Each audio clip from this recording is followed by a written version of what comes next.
नमस्कार, मी प्रभाकर लोंढे, खडतर प्रवास वर्तमानपत्राचा तथा खडतर प्रवास यूट्यूब चॅनलचा मुख्य संपादक। आज आपण धाराशिव शहरामध्ये जिल्हाधिकारी कार्यालयाच्या पुढे शहरवासियांनी फार मोठा मोर्चा, आंदोलन, रस्ता रोको आज केलेला आहे। रस्ता रोको करण्याचं कारण असं आहे की उस्मानाबाद शहर, धाराशिव शहर या शहरातले रस्ते पूर्ण उद्ध्वस्त झालेले आहेत आणि 140 कोटी रुपये शहर विकासासाठी महाराष्ट्र सरकार पाठवत आहे। 140 कोटी रुपये नेमके जातात कुठं, कोण खात आहे, किती टक्केवारी घेतली जाते, अधिकारी कामाकडे लक्ष का देत नाहीत, मूलभूत अधिकार शहरामध्ये का राबवले जात नाहीत। सर्व जनतेला वेठीस धरणाऱ्या वसुधा फड मॅडम नगरपालिकेच्या CEO आहेत, अर्धांड महिला आहे, कुणाचंही ऐकत नाही। कित्येक वेळेस याच बाईटवर मी अर्धांड महिला, आडमुठी महिला कामामध्ये कामचुकारपणा करते असं महाराष्ट्र सरकारला खडतर प्रवास यूट्यूब चॅनलच्या माध्यमातून दाखवले। आज इथे एक रस्ता रोको झालाय जिल्हाधिकारी कार्यालयाच्या समोर। आज आपण हा रस्ता रोको का केलाय, कशासाठी केलाय, शहरवासियांना विचारू। पक्ष बाजूला सोडून फक्त शहराचा विकास हा मुद्दा या कार्यकर्त्यांनी घेतला आणि शहराचा विकास करण्यासाठी आज नेमकं काय काय केले ते आपण विचारूया। सर, नेमकं काय केलं आपण? आज नाव सांगा तुमचं? सोमनाथ गुरव, शहर प्रमुख, शिवसेना उद्धव बाळासाहेब ठाकरे व नगरपालिकेचा माजी गटनेता। नगरपालिका धाराशिव या नगरपालिकेला नगरोत्थान महाअभियानांतर्गत तब्बल 140 कोटी रुपये 59 DP रस्त्यासाठी मंजूर झाले होते। शासन आदेश होता की 140 कोटी रुपये मंजूर करत असताना त्याच्यामध्ये शासनाने अटी टाकल्या होत्या की ज्यावेळेस प्रशासकीय मंजुरी 23 फेब्रुवारी 2024ला या 140 कोटी रुपयाच्या कामाला प्रशासकीय मंजुरी झाली होती। 7 दिवसानंतर निविदा प्रक्रिया काढणं बंधनकारक होतं। निविदा प्रक्रिया झाल्यानंतर 90 दिवसामध्ये निविदा प्रक्रिया पूर्ण करून 91व्या दिवशी प्रत्यक्षात कामाला सुरुवात करणं गरजेचं असताना आणि याची सर्वस्वी जबाबदारी नगरपालिका प्रशासनाची राहील व नगरपालिका मुख्याधिकाऱ्याची राहील अशी त्याच्यामध्ये अट होती। असं असताना मागील 9 महिन्यापासून निविदा प्रक्रिया उघडण्यात आल्या नव्हत्या। वारंवार शहरातील नागरिकांनी निवेदनं दिलं, जिल्हाधिकाऱ्यांना निवेदन दिले असतील, मुख्याधिकाऱ्यांना दिले असतील, परंतु त्या निवेदनाची कसली दखल घेतली नाही। आज धाराशिव शहरवासियाच्या वतीनं या ठिकाणी माननीय जिल्हाधिकारी यांच्या कार्यालयासमोर रस्ता रोको आंदोलन करण्यात आलं। ते म्हणतात ना, नाक दाबले की तोंड उघडतंय, तसं झालं की जी प्रक्रिया मागील 9 महिन्यापासून उघडण्यात आली नव्हती, तर आज रस्ता रोको आंदोलन जनतेने पुकारलं तर मुख्याधिकारी यांनी लेखी आश्वासन दिलंय की 8 दिवसामध्ये निविदा प्रक्रिया फायनल करून 28 फेब्रुवारीच्या आत धाराशिव शहरातील रोडच्या आणि नालीच्या कामाला प्रत्यक्ष सुरुवात होईल असं लेखी आश्वासन दिलंय। भाऊ, तुम्हाला विश्वास आहे का या शहरामध्ये कचऱ्याचा डेपो मागणी कित्येक कार्यकर्त्यांनी केली, पण कचऱ्याचा डेपो जसा ना तसा आहे? वसुधा फड मॅडम कारवाई करतील का आणि योग्य ती न्याय धाराशिव नगरातल्या सगळ्या जनतेला देतील का, काय वाटतं? आज माझं असं म्हणणं आहे, या वसुधा मॅडम CEO आपल्या उस्मानाचा त्यांनी चार्ज घेतला, धाराशिवचा जो चार्ज घेतला, चार्ज घेतल्यापासून आतापर्यंत या शहरामध्ये एवढे आंदोलन झाले, सर्व पक्षाचे आंदोलन झाले, सर्व शहरवासियाचे आंदोलन झाले, कुठल्याही प्रकारची त्यांनी कामाची दखल घेतलेली नाही। फक्त येणे आणि गोड बोलणे आणि कार्यकर्त्याला आश्वासन देणे ह्याच्याशिवाय आजपर्यंत त्यांनी काय केलं नाही। धाराशिव शहर एक असं एक शहर आहे, ह्या शहरामध्ये एकही रस्ता चांगला नाही।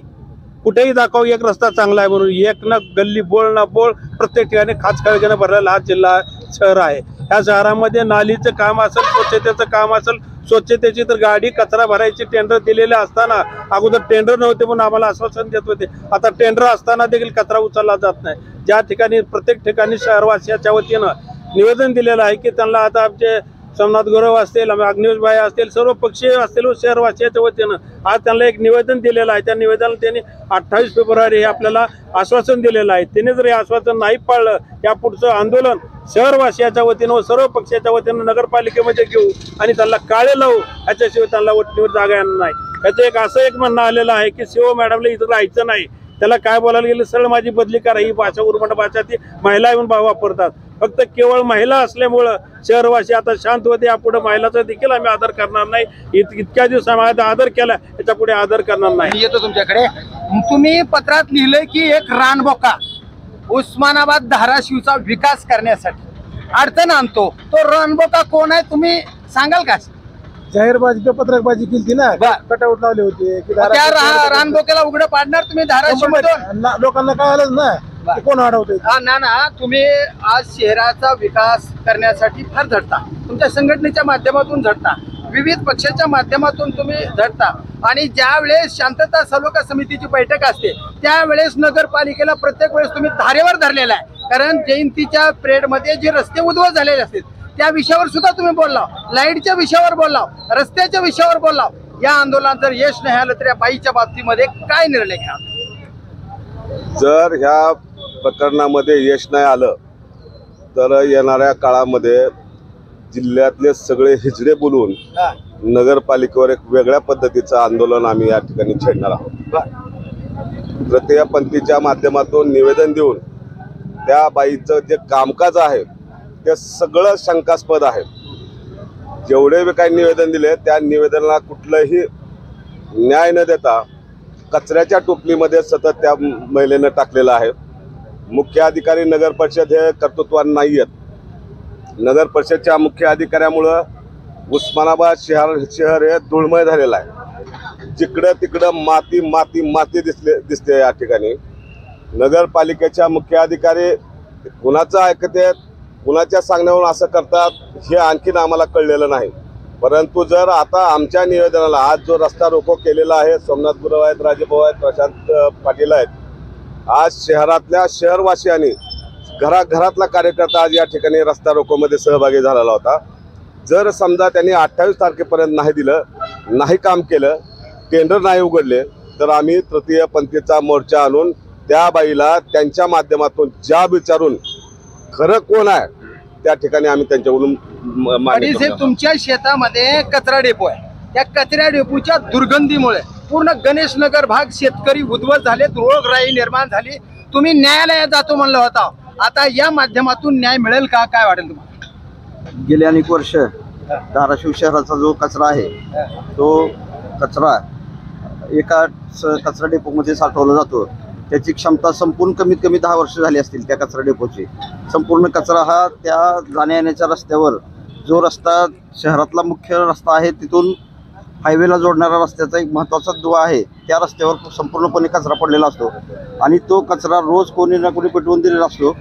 त्यामुळं त्या शेजारील भाग जो काय आहे, गणेश नगर असेल, खाजानगर असेल, त्याचप्रमाणे त्या परिसरात जे नागरिक राहतात त्यांना सर्वांना खूप मोठा त्रास आहे. अनेकांना श्वसनाचे आजार होत आहेत.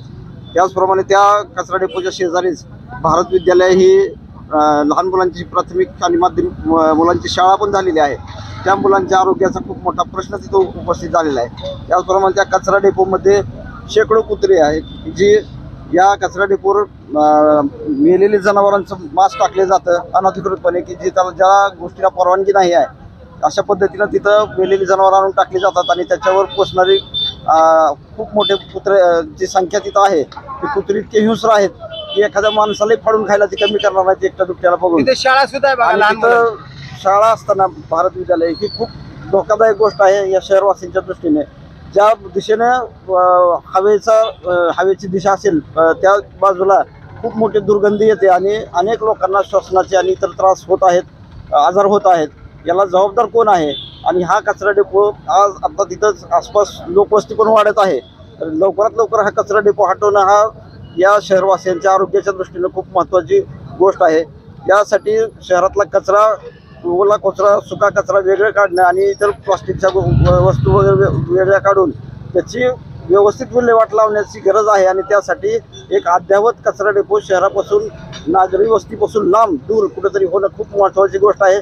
हे जर होणार नसेल तर आम्हाला न्यायालयात दाद मागण्याशिवाय, हरित लवादाकडे दाद मागण्याशिवाय दुसरा पर्याय राहणार नाही आणि आम्ही हे पाऊल नक्कीच या पुढच्या काळात आम्ही उचलू. पाटील साहेब, तुम्ही शहरामध्ये एक चांगलं काम करणारा कार्यकर्ता आहेत. राणा जगजितसिंह पाटील यांनी लोकसभेच्या निवडणुकीच्या अगोदर 140 कोटी रुपये शहराच्या विकासासाठी आणले।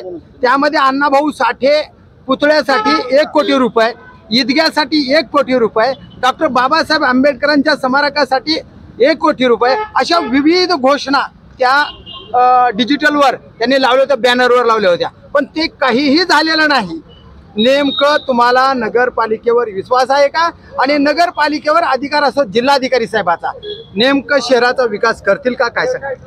आज सुरुवातीला मी धाराशिवच्या सहनशील जनतेचं इथं मन भरून कौतुक करतो। वस्तुस्थिती अशी होत पाहिजे होती की आजच्या धरणे आंदोलनाला इथं प्रचंड गर्दी उसळणं गरजेचं होतं, कारण शहरातला एकही रस्ता आणि स्वच्छतेची जर बाजू बघितली तर अत्यंत वाईट परिस्थिती आहे।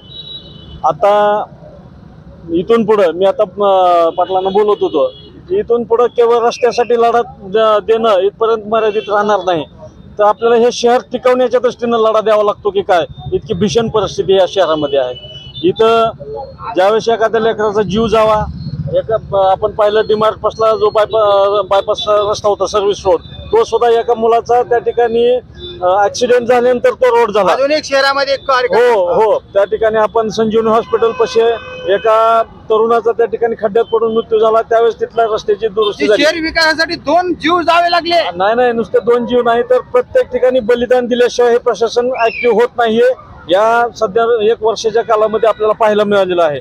इथं तुम्हाला सांगतो, मगाशी मी बोलत होतो, नगरपालिकेच्या शिव हटावा असा कार्यक्रम का घेतला नाही आतापर्यंत? मी त्याच्या पुढे जाऊन सांगतो की राज्य शासनाला आणि निवडणूक आयोगाला माझा विचार नाही की तुम्ही आम्हाला पदाधिकारी कधी देणार आहेत स्थानिक स्वराज्य संस्थेला।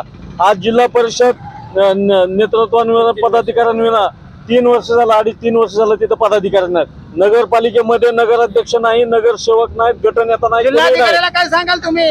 आता एक आहे की इतक्या वेळ सगळेजण फड मॅडम विषयी बोलत होते, त्या तर निश्चित जबाबदार आहेत, परंतु माझ्या माहितीनं जिल्ह्यातल्या जेवढ्या नगरपालिका आहेत त्याचे मुख्य हे आपले जिल्हाधिकारी महोदय बॉस आहेत, त्यांनी त्याचा आढावा घेणं, त्या ठिकाणी नागरिकांना होत असलेल्या त्रास जाणून घेऊन त्याच्यावर ऍक्शन घेणं, त्यांना सूचना देणं हे जिल्हाधिकारी महोदयांचं काम आहे। ते का करत नाहीत असा प्रश्न आज शहरातल्या लोकांना आम्हाला पडलेला। तर हे आहेत सर्वपक्षीय कार्यकर्ते शहरातले, धाराशिव शहरातले। या ठिकाणी नाल्या नाही, रोड नाही, लाईट नाही, रस्ते चांगले नाहीत, पाण्याची सोय नाही, संडास बाथरूम नाही, शहरामध्ये कसल्याही सुविधा मूलभूत अधिकाऱ्याकडून मिळणाऱ्या सोयी सुविधा नाहीत।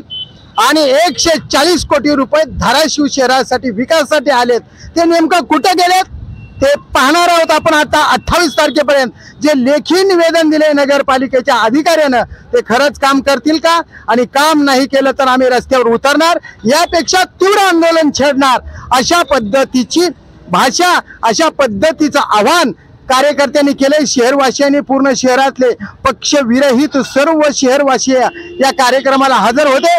तर बघूया जिल्हाधिकारी साहेब आणि निष्क्रिय असणाऱ्या वसुधा फड मॅडम या विषयावर काय करतात ते येणाऱ्या काळातच। मी प्रभाकर लोंढे, खडतर प्रवास वर्तमानपत्राचा तथा खडतर प्रवास यूट्यूब चॅनलचा मुख्य संपादक।